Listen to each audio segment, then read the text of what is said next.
नमस्कार बच्चों। ऋक् सूक्तावली के वरुण सूक्त को हम पढ़ रहे हैं और अभी तक हम 15 मंत्र इसके पढ़ चुके हैं।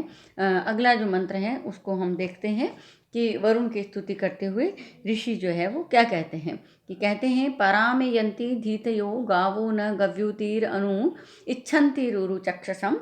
तो यहाँ कह रहे हैं कि परामेयन्ति धीतवो गावो न गव्युतीर अनु इच्छन्ति उरु चक्षसम। सबसे पहले विशेषण देखेंगे उरु चक्षसम। उरु यानी विशाल, चक्षु यानी नेत्र। उरु चक्षसम विशाल है नेत्र जिसके वो। तो उरुणि चक्षुंसी यस्यः इति उरु चक्षसम द्वितीय का एक वचन है। तो विशाल नेत्रों वाले उन वरुण को कह रहे हैं कि इच्छन्ति चाहते हुए। इच्छन्ति इस धातु है, क्षत्रिय प्रत्यय है और स्त्रीलिंग का द्विवचन है यहाँ। तो इच्छन्ति चाहती हुई, धीतयः धीतयः प्रार्थनाएं जो है, धीरेव धीति। तो धी में तीन प्रत्यय, धीति और जो है बहुवचन है इसलिए धीतयः यानी प्रार्थनाएं। हमारी जो प्रार्थनाएं हैं वो क्या करती हैं, गव्युति ही। तो गो है और यू है, उससे तीन प्रत्यय लगा हुआ है तो गव्युति। ये भी यहाँ भी जो है वो द्वितीय का बहुवचन है, गव्युति ही। गव्युति मतलब गोष्ठ, जहाँ पर जो है चरने का स्थान होता है, जहाँ पर जो है रहते हैं वो गोष्ठ है यहाँ पर।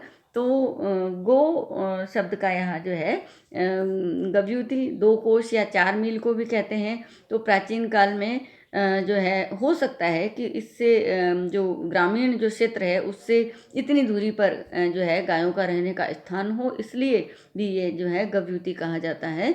तो यहाँ जो है कह रहे हैं कि हमारी जो प्रार्थनाएं हैं वो पहुँचती है। तो कहाँ पहुँचती है, गव्युति ही चरने के स्थान, गोष्ठ के स्थान पर न हमारी परायंती यानी पहुँचती है। उरु चक्षसम विशाल नेत्रों वाले, या जिसे कहें कि बड़ी व्यापक दृष्टि वाले वरुण को इच्छन्ति चाहती हुई में धीतयः जो हमारी प्रार्थनाएं हैं वो प्रार्थनाएं जो है वो अनुगावः न परायन्ति जो है जिस प्रकार से गायें जो है अपने गोष्ठ प्रदेश में पहुंचती है उसी प्रकार से हमारी जो प्रार्थनाएं हैं वो परायन्ति पहुंचती है आप तक। कहाँ तक पहुंचती है, आप तक पहुंचती। उरु चक्षसम इच्छन्ति मेधितयः गव्युति अनुगावः न परायन्ति। विशाल दृष्टि वाले वरुण देव को चाहती हुई मेरी जो प्रार्थनाएं हैं वो उन तक पहुंचती है। कैसे पहुंचती है, जिस प्रकार से गायें अपने रहने के स्थान तक पहुंचती है।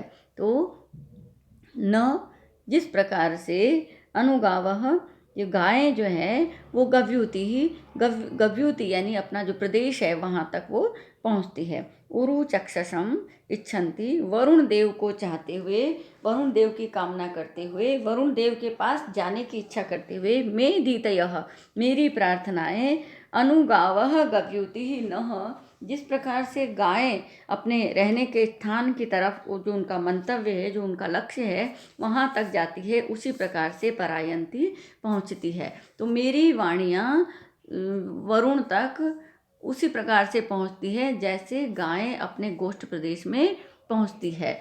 तो वरुण देव के पास में जो है वो मेरी वाणियाँ निश्चित तौर पर पहुँचती है, क्योंकि वही उनका लक्ष्य है, वो उनकी जो है मंजिल है, वो वरुण को चाहती है और वहाँ तक पहुँचती है। तो ऋषि को ये विश्वास है कि मेरी वाणी निश्चित तौर पर वरुण देव के पास पहुँचती है। जैसे पहुँचती है, उपमा देते हुए कह रहे हैं कि जिस प्रकार से गायें अपने रहने के स्थान पर पहुँचती है, स्वाभाविक रूप से ही वो पहुँच जाती है वहाँ पर, उसी प्रकार से मेरी वाणियाँ भी जो है वो वहाँ तक पहुँच जाती है। तो यहाँ जो है उपमा अलंकार का प्रयोग किया गया है। उरु चक्षसम इच्छन्ति मेधितयः वरुण की इच्छा करती हुई मेरी वाणियाँ जो है वो अनुगावः गव्युति न गायें जैसे अपने गोष्ठ प्रदेश की तरफ जाती है उस प्रकार से परायन्ति उनके पास पहुँचती है।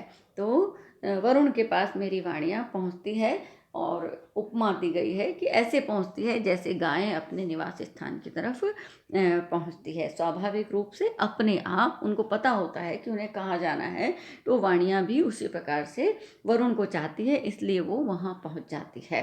तो आगे कह रहे हैं कि सम नु वोचावहे पुनर्यतो मे मध्वावृतम होते व सदसे प्रियम।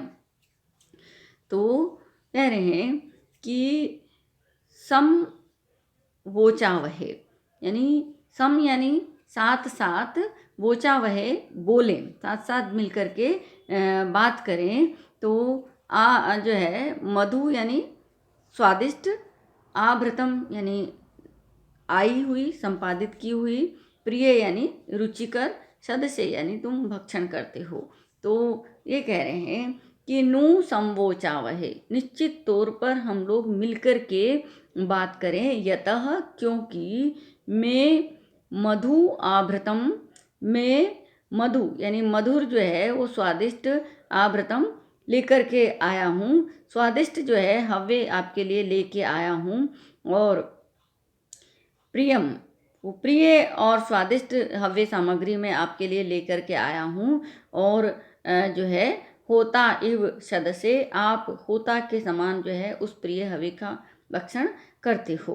तो इस प्रकार से कह रहे हैं कि आप जो है मेरे द्वारा प्रदान की गई हवि का भक्षण करते हैं। आप मुझसे बात करें आपस में, यानी मेरी बात को आप सुने और अपनी बात को मुझसे आप कहें, ये वरुण देव से वो प्रार्थना कर रहे हैं। तो इस तरीके से आह्वान किया जा रहा है कि आप जो है आकर के जो मैंने आपके लिए समर्पित किया है उसे आप जो है वो धारण करें।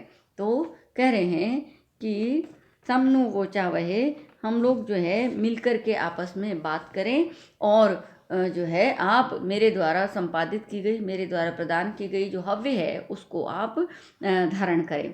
तो समवोचावहे, हम जो है वो आपस में बात करें, और आप जो है मेरे द्वारा दी गई मधुर और प्रिय जो हव्य सामग्री है उसको आप धारण करें।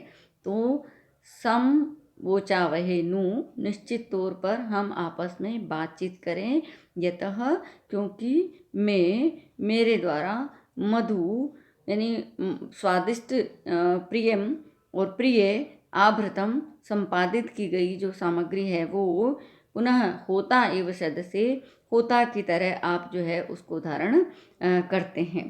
तो आप मेरे द्वारा संपादित की गई, मेरे द्वारा दी गई, मेरे द्वारा प्रदान की गई जो हव्य सामग्री है उसको आप धारण करते हैं।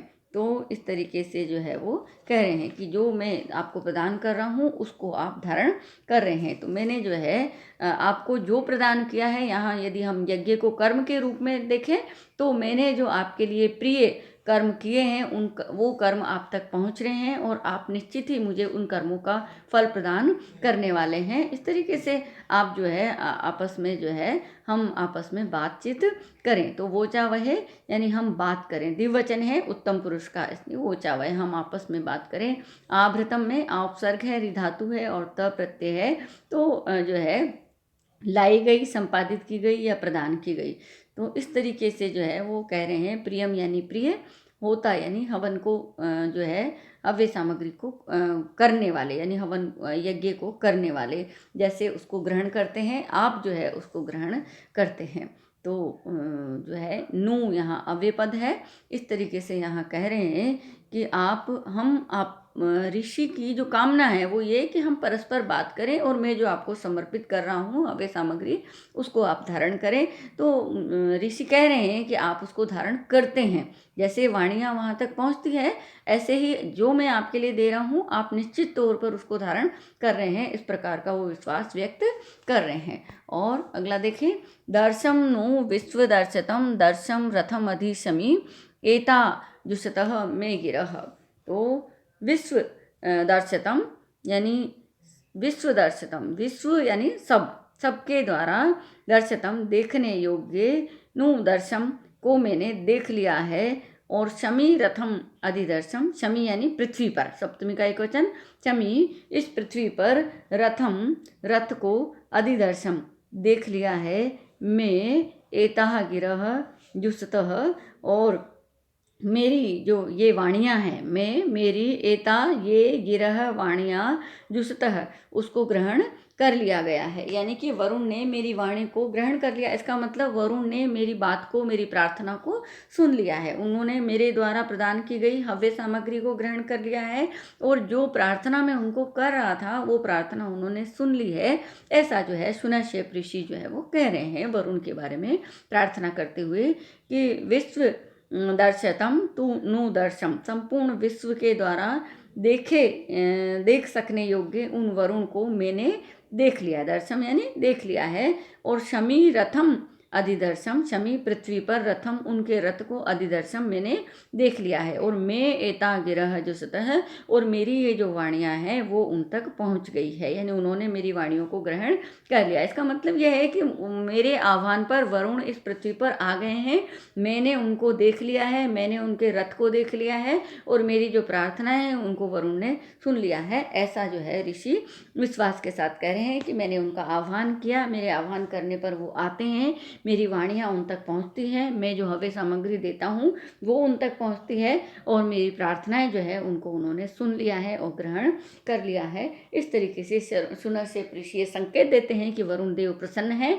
वो मेरी प्रार्थना को भी सुन रहे हैं और मेरे द्वारा प्रदान किए गए कर्म अथवा जो हव्य सामग्री है उसको वो ग्रहण कर रहे हैं। तो यहाँ जो है शमी यानी पृथ्वी के ऊपर, पृथ्वी के ऊपर रथम अधिदर्शम, रथ को मैंने देख लिया है। तो दर्शम में दृष्ट धातु है और लुंग लकार का उत्तम पुरुष का एक वचन है। मैंने जो है देख लिया है। विश्व दर्शनम, विश्व के द्वारा देखने योग्य, विश्वस्य दर्शनीयम इति विश्व दर्शनम। तो अतच प्रत्यय है यहाँ पर। तो और क्षमा जो पद है उसका सप्तमी का एक वचन है, लेकिन यहाँ क्षमा जो है वैदिक रूप है, इसलिए इसका रूप जैसे हम अगर लौकिक में करेंगे तो क्षमायाम ऐसा होगा, लेकिन यहाँ शमी सप्तमी का एक वचन है। और वैदिक व्याकरण जो है वो हमारी लौकिक व्याकरण से जो संस्कृत होने से पहले की जो भाषा है उसका रूप थोड़ा अलग हो सकता है। गिरह जो है द्वितीया का बहुवचन है यहाँ पर। तो गिर धातु है वाणी के अर्थ में, जो सतह में जुस धातु है और लंग लकार प्रथम पुरुष का एक वचन है। जो सतह ग्रहण कर लिया है, तो उन्होंने ग्रहण कर लिया है। तो विश्व के द्वारा दर्शनीय को मैंने देख लिया है, उनके रथ को मैंने भूमि पर देख लिया है, मेरी वाणी को उन्होंने ग्रहण कर लिया है, यानी कि वरुण देव प्रसन्न हो गए हैं, ऐसा ऋषि जो है वो संकेत कर रहे हैं। तो इसका तात्पर्य यह है कि यदि हम प्रार्थना करते हैं तो जो दिव्य शक्तियाँ हैं, जो वरुण देव हैं, वो हमारी शक्तियों, हमारी प्रार्थना को निश्चित ही सुनते हैं। वरुण को यहाँ पर जो है कर्म फलदाता के रूप में बताया गया है, न्याय के देवता के रूप में, अनुशासन के देवता के रूप में बताया गया है। मनुष्य जो है स्वाभाविक रूप से त्रुटि करता है, वो त्रुटियां करने के पश्चात जो है वो प्रार्थना कर रहे हैं कि हम त्रुटि करते हैं, लेकिन आप हमें क्षमा करें और हमें जो है आने वाले जीवन के लिए प्रेरणा प्रदान करें। ये जो है वो प्रार्थना कर रहे हैं, वो कह रहे हैं कि मेरी प्रार्थना सुन रहे हैं वरुण, और मैंने जो उनको सामग्री प्रदान की है, कर्म रूपी जो मैंने हव्य सामग्री दी है वो उन्होंने निश्चित ही ग्रहण की है। तो कर्म जो मैंने किए हैं और उनको प्रदान कर दिया है और उनको, तो वो निश्चित ही इसका फल मुझे देने वाले हैं। और यदि मैं त्रुटि करता हूँ तो उस त्रुटि को निश्चित ही मेरी प्रार्थना को सुन करके वो क्षमा करने वाले हैं। और इसको आगे बढ़ते हुए वो कह रहे हैं, इमं में वरुण श्रुति हव्यम हवम अद्य च मृलय त्वाम वश्यूर आचक्रे। तो इमम में वरुण, वरुण सबसे पहले रखेंगे आप, वरुण संबोधन है। वरुण, हे वरुण, मैं इमम हवम, यानी मेरे इस हवन को, मेरे इस आह्वान को, श्रुति आप सुने, और अद्य आज, मृलय मुझे जो है सुखी कर दें। मृल धातु है सुखी करने के अर्थ में, और लोट लकार मध्यम पुरुष का एक वचन है, मृलय यानी सुखी कर दें। आप जो है मेरे आह्वान को सुने और मुझे सुखी कर दें। और अवश्यु काम आचक्रे, तो ये कह रहे हैं कि अवश्यु यानी रक्षा के लिए, रक्षा करने के लिए, अवधातु है रक्षा के अर्थ में, और सन है और ऊ प्रत्यय लगा हुआ है, तो अवश्यु, तो पुल्लिंग प्रथमा का एक वचन अवश्य, अवश्यु यानी रक्षा करने की इच्छा रखने वाला मैं, रक्षण का इच्छा रखने वाला मैं जो है वो त्वाम आपको क्या कर रहा हूँ, आचके आह्वान कर रहा हूँ, मैं आपको बुला रहा हूँ, तो मैं आपका आह्वान कर रहा हूँ। तो वरुण, मैं इमं हवम श्रुधि, मेरे इस आह्वान को आप सुने। अद्य मृलये, आज मुझे आप सुखी बना दें। अवश्य त्वाम आचक्के, और मैं रक्षा का इच्छुक, यानी मैं ऐसा जो कि रक्षा का इच्छुक हूँ, इसका मतलब मैं चाहता हूँ कि आप मेरी रक्षा करें। तो रक्षा का इच्छुक मैं त्वाम आचके, तुमको आमंत्रित करता हूँ, तुम्हारा आह्वान करता हूँ, तुम्हें बुलाता हूँ, आप मेरे आह्वान पर आएं।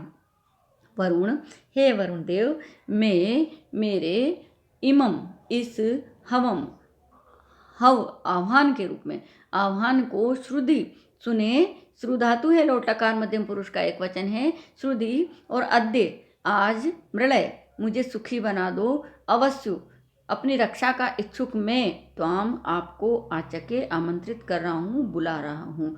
तो हे वरुण, मेरे आह्वान को सुने, मुझे आप सुखी बनाए, और रक्षा का इच्छुक, रक्षा चाहने वाला मैं आपको यहाँ आमंत्रित कर रहा हूँ, आपको मैं बुला रहा हूँ। इस तरीके से जो है यहाँ पर सुनश्य ऋषि प्रार्थना कर रहे हैं। तो हे वरुण देव, मेरे इस आह्वान को सुने, मुझे सुखी बनाए, और मैं चाहता हूँ रक्षा आपसे करवाना, मैं आपसे रक्षा की इच्छा रखता हूँ, ऐसा मैं रक्षा का इच्छुक आपको आमंत्रित कर रहा हूँ। और छंद जो है यहाँ गायत्री छंद है, तो जिसमें 8 जो है प्रत्येक चरण में वर्ण होते हैं, और 24 वर्ण होते हैं। कहीं कहीं पर जो है हमें छंद की पूर्ति नहीं होती, तो हम उसका जो उच्चारण है वो मात्राओं को घटा बढ़ा करके करते हैं। तो यहाँ पर ये जो श्रुधि, जो रस्व ई है, उसको हम श्रुधि ही ऐसा पढ़ेंगे।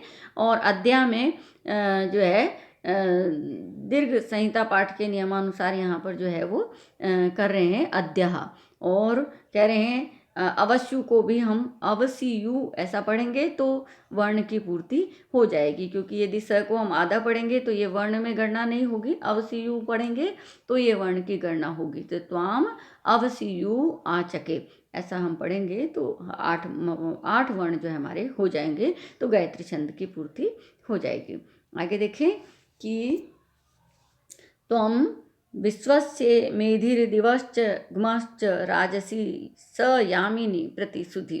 तो संबोधन को सबसे पहले रखेंगे कि मेधिर, मेधा वाले, मेधा से युक्त, प्रतिभा से युक्त, प्रज्ञा से युक्त कौन? वरुण देव।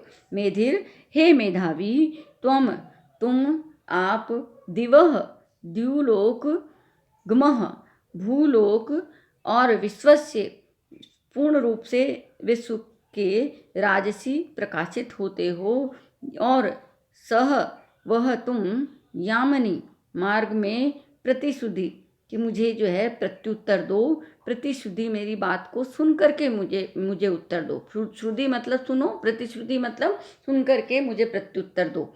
तो मेधिर, हे मेधावी वरुण देव, तुम, दिवह, द्युलोक, गमः, पृथ्वीलोक, और विश्व से, संपूर्ण लोक पर राजसी, सुशोभित होते हो, प्रकाशित होते हो, यानी राज करते हो, यानी शासन करते हो।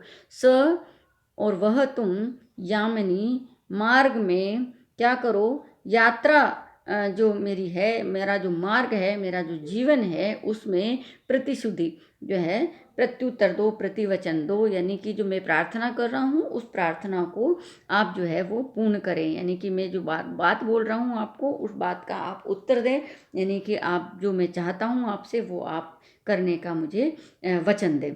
इस तरीके से जो है हमारी जो यात्रा है, ऐसी यात्रा में आप प्रतिवचन प्रदान करो, यानी कि आप रक्षा का वचन हमको प्रदान करो। तो ये जो हमारी जीवन यात्रा है, इस जीवन यात्रा में आप हमें जो है रक्षा का प्रतिवचन दो। रक्षा की प्रार्थना है मेरी, तो आप जो है रक्षा का प्रतिवचन दो, क्योंकि आप तो सब जगह शासन करने वाले हो। आप द्युलोक पर शासन करने वाले हो, आप पृथ्वीलोक पर शासन करने वाले हो, आप संपूर्ण शासन पर, संपूर्ण संसार पर शासन करने वाले हो। और हम जो ये यात्रा व्यतीत कर रहे हैं जीवन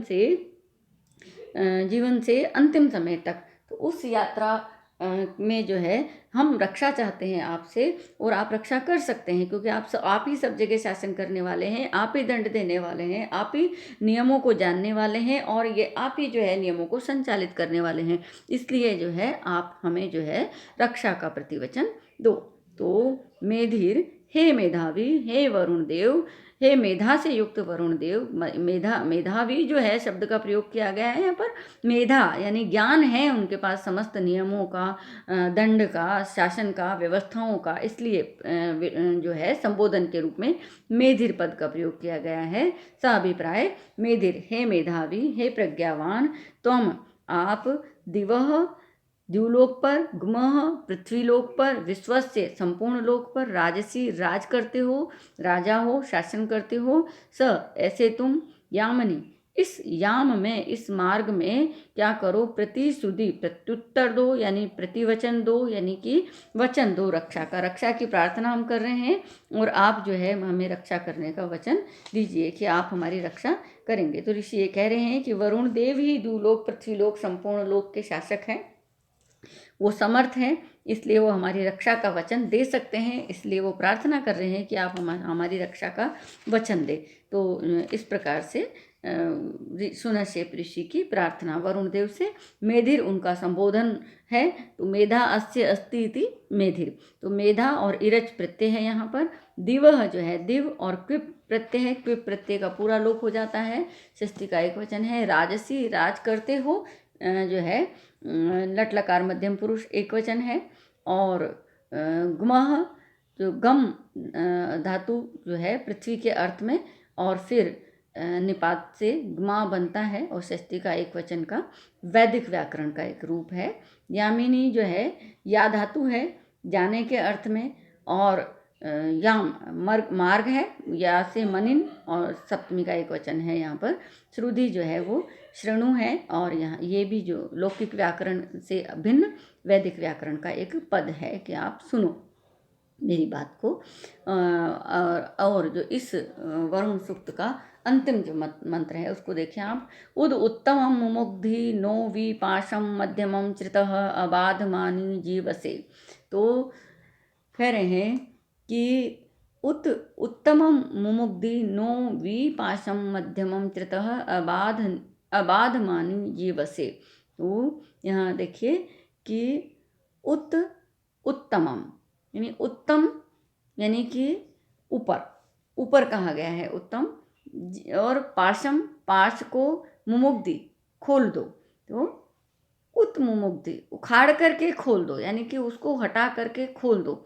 और विचृत नष्ट कर दो, मध्यमम बीच का जो है अधमानी और अधम अंगों के जो पाश हैं उनको भी अवचृत दूर कर दो, खोल दो। तो वरुण से समस्त बंधनों को मुक्त करने की प्रार्थना करते हुए सुनश्येप ऋषि कहते हैं कि हे वरुण देव, न हमारे जीव से जीवन के लिए, हमारे जीवन के लिए उत्तमम पाशम ऊपर के पाश को, हमारे शरीर का जो ऊपर का जो भाग है उसका जो पाश है, जाल है, उसको उत्मुमुग्धि खींच करके खोल दो, हटा दो। मध्यमम विचृत और मध्यम जो पाश है उसको भी दूर कर दो या खोल दो। अधमानी अवचृत और अधम जो पाश है उनको भी नष्ट कर दो।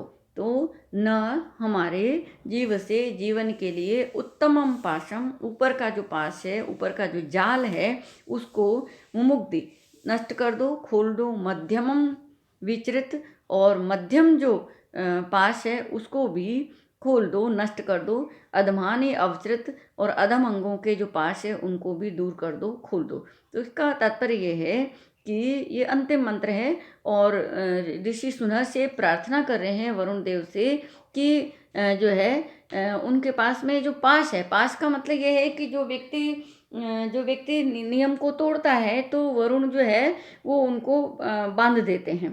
तो अभी भी सामान्य रूप में भी जो व्यक्ति दंड के योग्य कार्य करता है उसको कारागार में डाल दिया जाता है, यानी कि उसको बंधन में डाल दिया जाता है। तो वरुण देव जो नियमों के देवता हैं वो जो है दंड देने वाले देवता हैं। वो जो नियम तोड़ता है, जो अनुशासन तोड़ता है उसको दंडित करते हैं। इसके लिए उनके पास पाश है, उस पाश में वो बांध देते हैं। तो उन बंधनों से हमको मुक्त कर दो ताकि हम अपना जीवन स्वतंत्रता से अच्छे से हम उसको कल्याणपूर्वक तरीके से जी सकें। तो ऋषि सुनश्येप जो है वरुण देव से प्रार्थना कर रहे हैं कि न हमारे जीव से जीवन के लिए उत्तमम पाशम, ऊपर के पाश को उत्मुमुग्धि खींच करके छोड़ हटा दो, और मध्यमम विचृत, मध्यम पाश को खोल दो, अधमानी अवचृत, और अधम जो पाश है, अधम अंगों के जो पाश हैं उनको भी अवचृत दूर कर दो, खोल दो। तो वरुण देव से प्रार्थना करते हुए हमारे जो ऊपर के अंग हैं, सिर आदि, उनको खींच करके आप खोल दो। जो हमारे जो मध्य भाग के जो पाश हैं, कमर आदि के, उनको भी अलग करके जो है हटा दो। और हमारे जो पैर हैं, उनके जो नीचे के जो भाग हैं, उनके जो पास हैं, उनको भी हटा करके अलग कर दो। इस प्रकार से जो है वो वरुण के पास से मुक्ति की प्रार्थना सुनश्चेप ऋषि कर रहे हैं। उत्तम मध्यम अधम जो है पाश की परिकल्पना है यहाँ पर। जो हमारे शरीर के जो 3 भाग हैं, वो तीनों यदि पाश से बंध से मुक्त नहीं है तो वो सम्यक प्रकार से जीवन व्यतीत नहीं कर सकते। इसलिए ऋषि प्रार्थना कर रहे हैं कि ये जो है पाश, उनसे आप मुक्त कर दें। तो ऊपर के जो पाश हैं, जिनमें उनकी जो मनुष्य की बुद्धि है, जिह्वा है, दृष्टि है, श्रवण शक्ति है, ये सारी जो इंद्रियां हैं, ज्ञानेंद्रियां, वो काम करती है। तो यदि ये बंधन में है तो मनुष्य जो है अपने ज्ञानेंद्रियों का प्रयोग नहीं कर सकता। जो मध्यम जो भाग है, वहाँ पर मनुष्य जो है वो अपना जीवन व्यतीत करने के लिए भोजन आदि करता है। उसकी प्रजनन आदि क्षमताएं जो हैं वो उसकी जो है मध्यम भाग में ही कार्य करती हैं, सृजन का कार्य करती है। यदि मध्यम भाग काम नहीं करेगा तो उसकी ये सारी क्षमताएं नष्ट होंगी, और उसके जो पैर हैं वो गमन का कार्य करते हैं, गति का कार्य करते हैं। यदि वो बंधन में रहेंगे तो वो गति का कार्य नहीं कर पाएंगे। तो तीनों प्रकार की जो शक्तियाँ हैं, हमारी जो ज्ञान की शक्ति है, जो हमारी सृजन की शक्ति है, जो हमारी गमन की शक्ति है, तो तीनों शक्तियाँ चलती रहे, इसके लिए जो है हमारे सभी प्रकार के बंधनों से आप हमको मुक्त कर दें। इस प्रकार से वरुण देव से ऋषि प्रार्थना कर रहे हैं।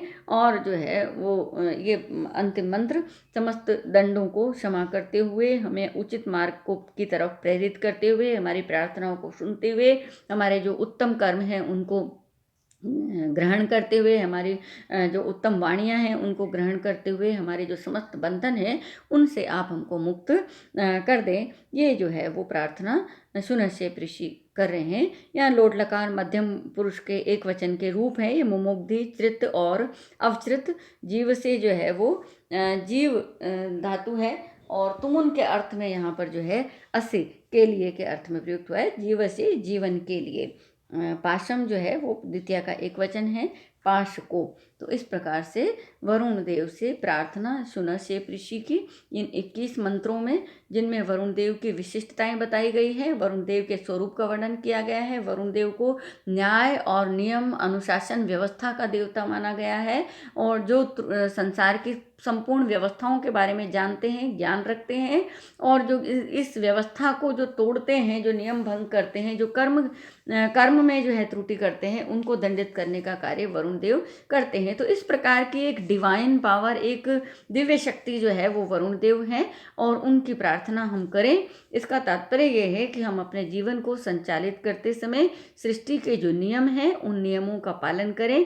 सृष्टि की अपनी एक व्यवस्था है, उस व्यवस्था का पालन करें। इस सृष्टि की व्यवस्था को खंडित करने का, उसको क्षति पहुंचाने का प्रयास ना करें, और अपने जीवन को इस प्रकार से व्यतीत करें कि हम जो है सृष्टि के नियमों के अंतर्गत रह करके कार्य करें। तो वरुण देव निश्चित ही हम हमारी प्रार्थना को सुनेंगे, हमें क्षमा भी करेंगे, हम पर प्रसन्न भी होंगे, और हमको उत्तम फल भी प्रदान करेंगे। यदि हम सृष्टि की श्रृंखला को, इसके नियम को, इसकी व्यवस्था को, इसके शासन को तोड़ने की कोशिश करते हैं अपने लालच की वजह से, अपने लोभ की वजह से, आलस्य की वजह से, प्रमाद की वजह से, तो वरुण निश्चित तौर पर हमको दंड देते हैं। तो मनुष्य चूंकि स्वभाव से ही जिसे कहें कि गलती करने वाला है, इसलिए प्रयास करने पर भी गलती हो सकती है, उसके लिए हम प्रार्थना कर सकते हैं, लेकिन हम सावचेत मन से ऐसा कोई कार्य ना करें जिससे वरुण हमको त्रुटि का दंड दे। तो इस प्रकार की एक संपूर्ण सृष्टि ब्रह्मांड की व्यवस्था के प्रति सम्मान, और उस व्यवस्था को संचालित करने वाले जो देवत्व शक्ति है उसका सम्मान, और अच्छे कार्यों को करने की प्रेरणा, संकल्प इस मंत्र में, वरुण सूक्त में जो है वो दी गई है। 21 मंत्रों के माध्यम से उम्मीद है कि आपको ये मंत्र समझ में आए होंगे। और यदि कहीं आपको समझ में आने में दिक्कत है, क्योंकि हम लोग फेस टू फेस नहीं पढ़ रहे हैं, तो आप उसी समय मुझसे नहीं पूछ पाते हैं, तो आप सुन के थोड़ी दिक्कत होगी आपको, लेकिन यदि आपको कहीं कोई जिज्ञासा, संदेह होता है तो आप मुझसे बात कर सकते हैं। आज के लिए इतना ही, धन्यवाद।